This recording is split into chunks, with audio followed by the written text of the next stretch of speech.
Boom. Welcome back, everybody, to another C Squared podcast episode. Fabi, the Wimbledon of chess is coming up in just a couple of days after the recording of this episode, probably tomorrow. I think we're going to release this tomorrow. You're in Tata Steel, you're in Wijk aan Zee right now. The Netherlands, the Wimbledon of chess is upon us. And it's a very exciting tournament, very long tournament. I think we've done the math on how much time you've spent in playing this tournament, and it was quite impressive. But your first thoughts about this year's event? Yeah, it's one of the most famous events. I guess the longest running closed event that's still going on. A lot of events, traditional events of the past have disappeared, like, let's say, Linares.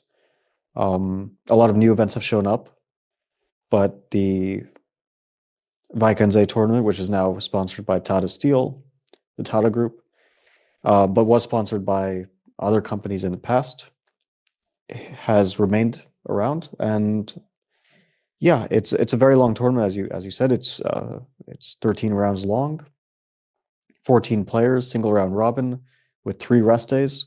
So about as long as you get besides the candidates tournament, which is 14 rounds with rest days as well.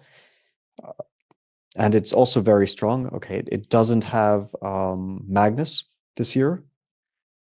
He has said that he doesn't really enjoy classical as much as he used to, and this is a very classical tournament. It's a really long time control. It's 100 minutes for the first 40 moves, followed by 50 minutes with 30-second increment from the start, which is very long. Usually we play, let's say, 90 minutes plus 30 minutes. So here we have an extra half an hour per side added compared to that time control. And the players is an elitist's wet dream. Is a chess purist's wet dream type of tournament. In some ways it is. But they have a bit of a difference in that they invite some of the kind of less known guys, right?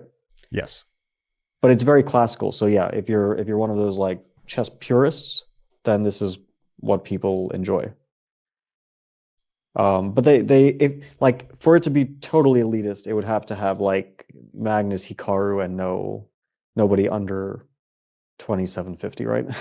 Yeah. Then it would be pure elitist. Yeah, I guess from a format, from the length of the event, it seems like one of the least touched elite level events in the last, 20 years, right? As you just mentioned, a lot of them disappeared. A lot of them, their formats got distorted to kind of lean towards short time controls.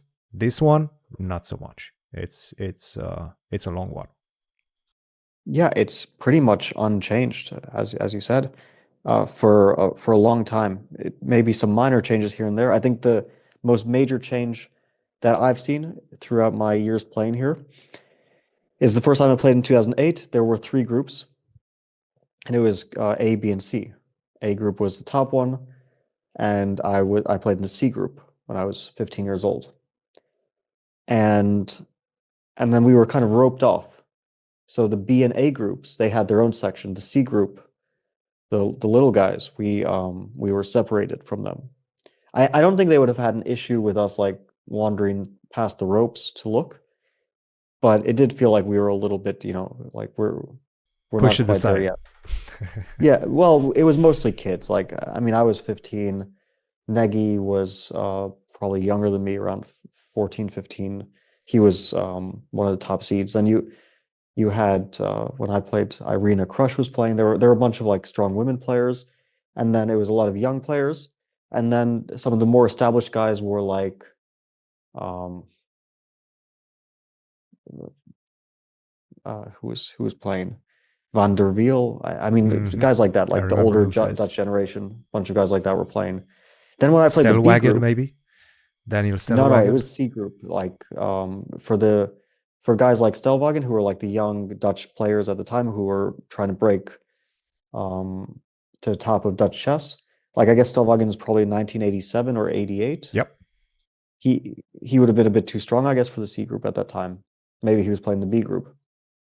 The next year I played the B group in 2009, and that was really strong. That was Nigel was playing, Tiviakov, Kazimzhanov, like a lot of guys who were high 2600s.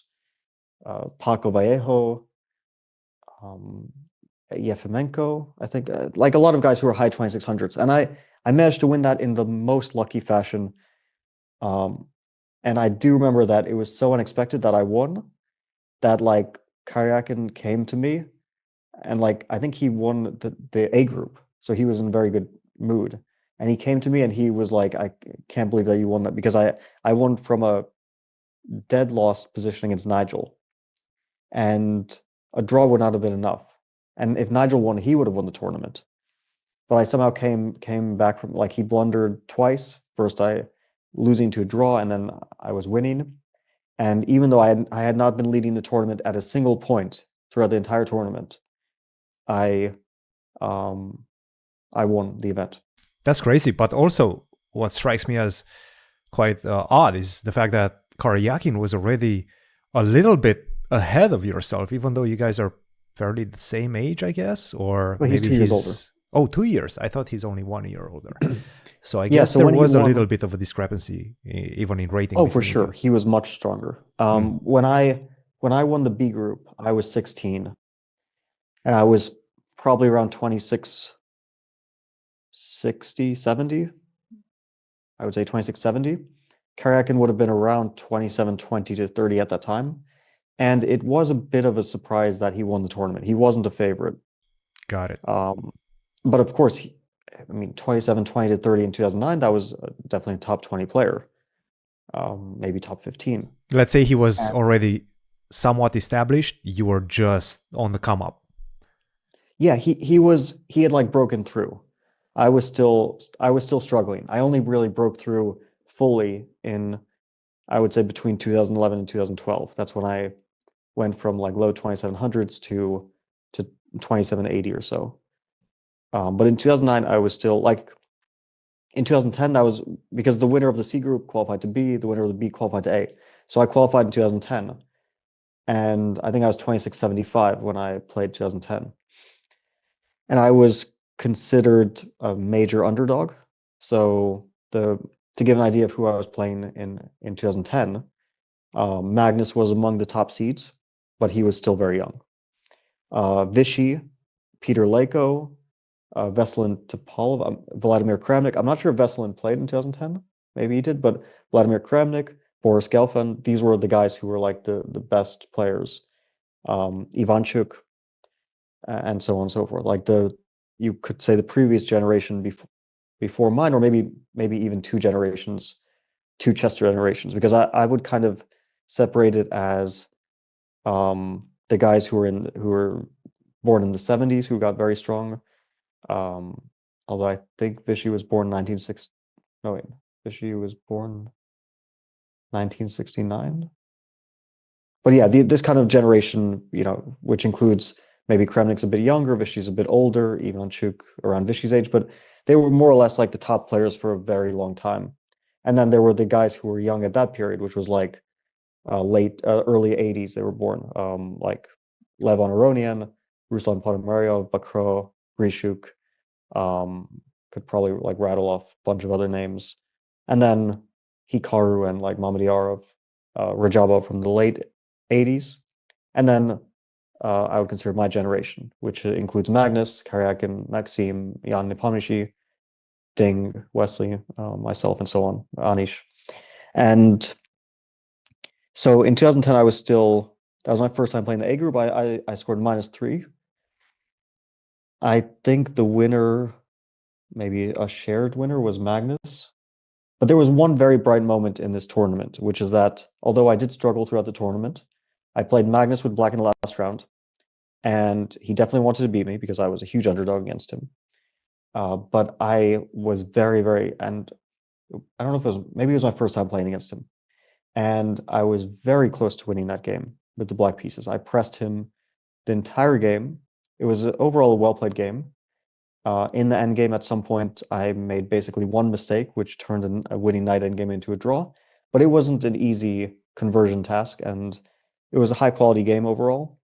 Um, that was my first time playing him, and of course we played a million times after that. At some point, it no longer felt like he was the older player, because we kind of both were at the top. But at that time, he was at the top and I wasn't, and he did feel like the older player who I was trying to catch up to.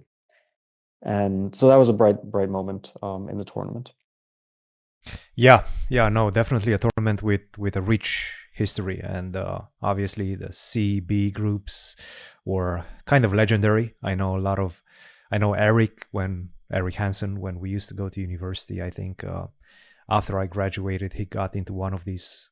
I believe it was the B group. So it always feels, for whoever is getting those type of invitations, like a big opportunity to do well, to make a name for yourself. And obviously, if you win it, right now you only have two groups. If you win the B group, you're making it to the A group, and that means you're playing, the best chess players on the planet in the next year.